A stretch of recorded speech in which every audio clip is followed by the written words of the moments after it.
All right, as we were talking about when Elon Musk and Twitter revealed last week that the company's previous management had shadow banned conservative accounts, they were merely confirming what many of us already knew. And I'm waiting for the list. I want to see who all's on there. I would not be surprised to see my own at T. Perkins on the list. But among those who had their accounts throttled were Republican politicians, including prominent members of Congress and, oh, by the way, the President of the United States. Many are now asking, could Twitter have violated federal campaign laws with such policies? Joining me now for a discussion of all of these questions is Hans von Spakovsky. He is a senior legal fellow with the Heritage Foundation. He's also a former attorney at the Department of Justice and a former commissioner at the Federal Election Commission. Hans, welcome back to Washington Watch. Sure, thanks for having me back. Now, I know this is an evolving story with new details emerging daily, and so some of this is speculation. But we do know that they were throttling back the content coming from conservatives. This was in an election cycle. Is there enough to call for or see an investigation into whether or not Twitter violated election laws? The answer to that is yes. And in fact, last year, in September of last year, the Federal Election Commission, which has authority over investigating violations of our federal campaign finance laws, actually dismissed complaints that had been filed against Twitter, not only for shadow banning Republican elected officials and candidates, but also for suppressing the Hunter Biden laptop story. Now, the thing about this is the FEC dismissed the complaint, and the complaint was that they were engaging in illegal corporate contributions by doing this.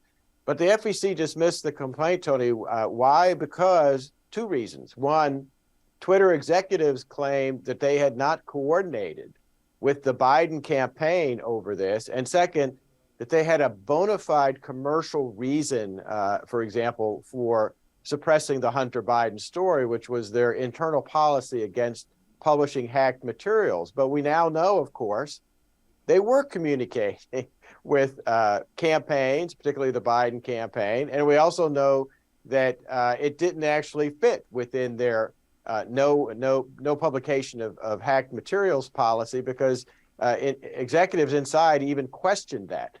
The point of this is that the FEC dismissed the complaint based on what may have been lies and misleading testimony by Twitter, and they need to reopen that file, reconsider the case, and potentially make criminal referrals to the Justice Department for any Twitter executives who committed perjury in their testimony to the FEC. That's what.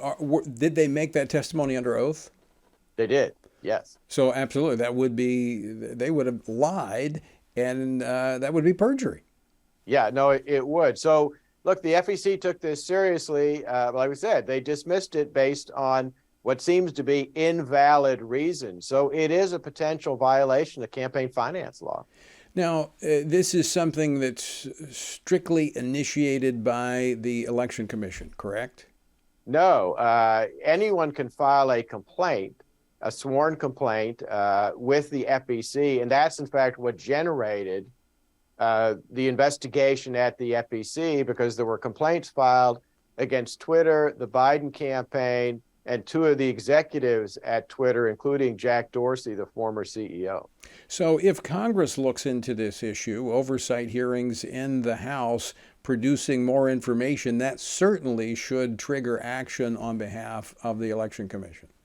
Yeah, no, I think it should. And I think the same people who filed the original complaints, their lawyers might want to go back to the FEC and say, you might need to reconsider your decision to close the file based on this newly uncovered evidence. Now, the outcome of that would be what, given the fact that Twitter is now under new ownership?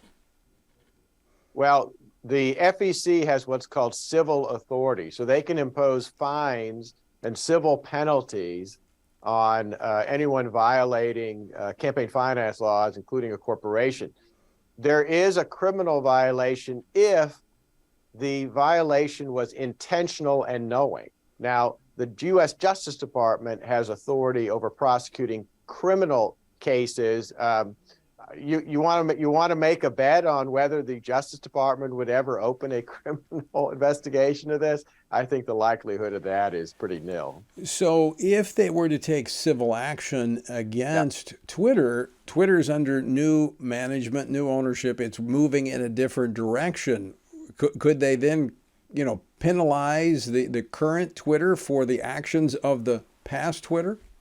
Yeah, they could. But remember, the complaint was filed not just against Twitter, the corporation, but also against individual executives. So even former executives like Jack Dorsey could potentially have civil penalties imposed on them by the FEC. All right, very quickly, last question for you, Hans. What should Congress do going into the 118th? What should Republicans do in the House? Intense, in-depth oversight of Twitter, the executives there, and frankly, they need a subpoena. All of the internal and external communications that were going on over these kind of political issues, and particularly communications going on with the Democratic National Committee and the Biden campaign. Do you think this is isolated to Twitter, or are we going to see the same thing if we could pull back the curtain at Facebook, Google, other places? I think we would see the same thing. Yeah, I agree. Hans, thanks so much for joining us. Always great to see you. Thanks for having me.